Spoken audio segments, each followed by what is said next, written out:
These are 10 easy mistakes Quest 2 users make. An easy mistake Quest 2 users make is leaving their Quest near sunlight with facing the window. Now here I've got a Quest 3 and I've got a window. Come here. So with my Quest 3, some people what they do is they leave it on the table and flip it around.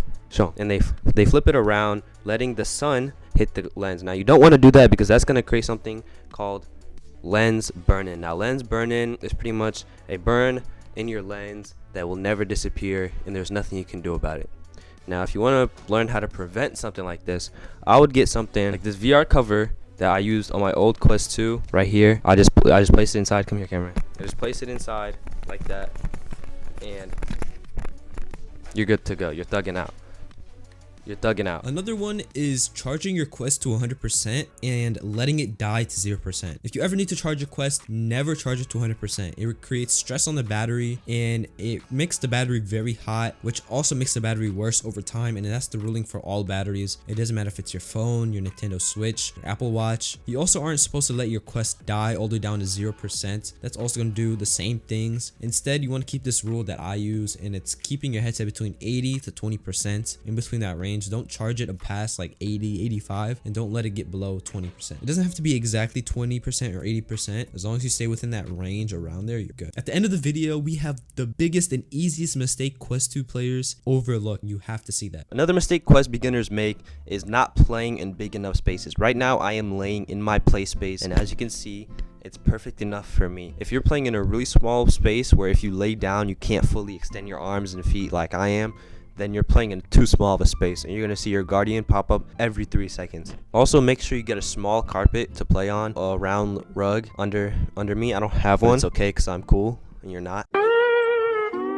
This is a really big one, and it's not using SideQuest. SideQuest is pretty much the second store where you get a bunch of free games and custom homes as well. Like you can go into the SpongeBob, Krusty Krab in your Quest home, and there's just so many cool things with it. That's where Gorilla Tag originated. So if you don't know what SideQuest is, then you pretty much just missed out on Gorilla Tag back in the early days. There are also so many more free games on there. Please go use SideQuest. You can also use it to download other apps like Discord or Minecraft or anything that's not even on the headset itself. SideQuest literally turns your Quest into like a computer pretty much. You can do anything you want with it, and it's so useful. Here's a mistake that I made with my 64GB Quest 2, and it's not deleting games you don't play anymore. There are a lot of games that I downloaded, played a couple times, and never touched again, and it just took up all the storage on my Quest. Now, I'm gonna tell you why this is a bad thing. It stops your Quest from updating very important updates, security updates, big updates. It doesn't matter. If you don't have space in your Quest, it's gonna slow down, and you won't have those vital features that everybody else is getting. This is true for everything. Like if I have a laptop that is completely full, it's going to be super slow. So delete games you don't play. Make sure you have a lot of free space for software updates in that.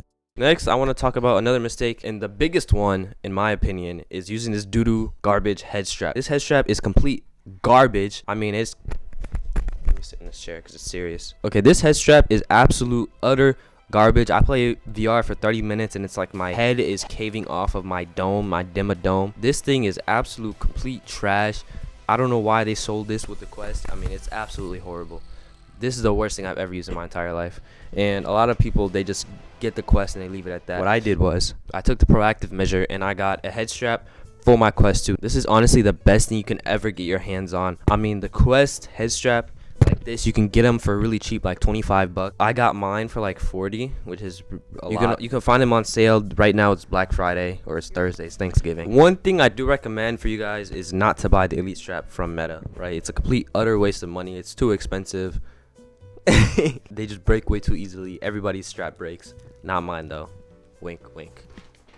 Here's one that I used to do, and I still sometimes do it, but this mistake, not using the free trials. Now, the free trials is a new feature where games let you try out their games for 20 to 30 minutes, really depending on what game or what company has the game. It's a great way to test the games before buying, and they don't give you like a demo. It's like actually the full game that you get to play for 30 minutes with all the features and everything. It's super cool. A lot of games that I thought were cool were actually trash, and a lot of trash games were pretty cool. So I recommend you do this. Another mistake Quest beginners make is using the wrong IPD. Now, the IPD is just a distance between these two lenses right here, as you can see, and what they do is they determine how sharp your game is going to look. Now, if you're using the wrong IPD, the only way you can find out is if the Quest is really blurry and if it feels really uncomfortable with your eyes, like your eyes are coming together or separating differently. So if you are rocking the Quest 2, if you want to know how to change the IPD, Come here, cameraman. You just have to manually move these lenses closer or further apart. You're rocking the Coolio Quest 3. The only way to move the IPD, which is a better way, is using this slider. Come here, cameraman.